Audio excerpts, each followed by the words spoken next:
नमस्कार मित्रांनो. आजचा आपला टॉपिक आहे समाजवाद व साम्यवाद यातील समानता व फरक.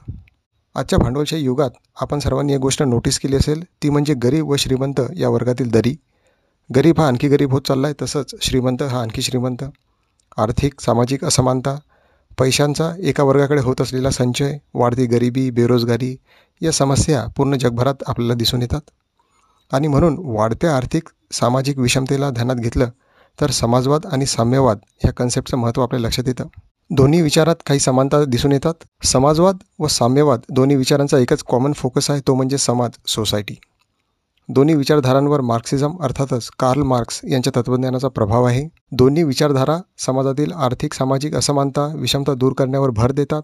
समाजातील प्रत्येक व्यक्ती हा समान असावा अशी अपेक्षा ठेवतात. तसंच उत्पादन असो किंवा वितरण व्यवस्था यावर सामाजिक मालकी असेल, हे विचार दोन्ही विचारधारेमध्ये आपल्याला दिसून येतात.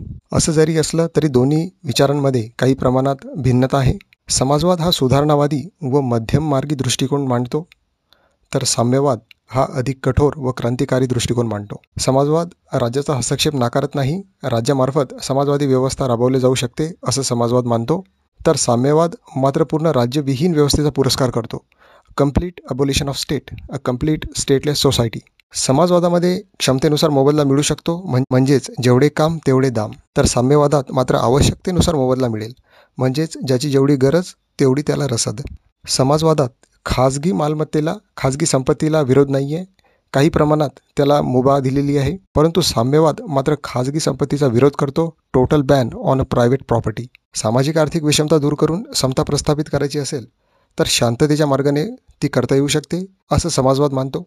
परंतु साम्यवादामध्ये जर समाजात सामाजिक आर्थिक विषमता दूर करायची असेल तर क्रांतीशिवाय पर्याय नाही. ब्लड रिव्होल्युशनची कन्सेप्ट आपल्याला साम्यवादात दिसून येते. यालाच आपण क्रांतिकारी दृष्टिकोन म्हणतो. समाजवादात व्यक्तींना बऱ्याच प्रमाणात स्वातंत्र्यता दिल्या जाते, परंतु साम्यवादात मात्र व्यक्तींच्या स्वातंत्र्यतेवर बरेच निर्बंध दिसून येतात.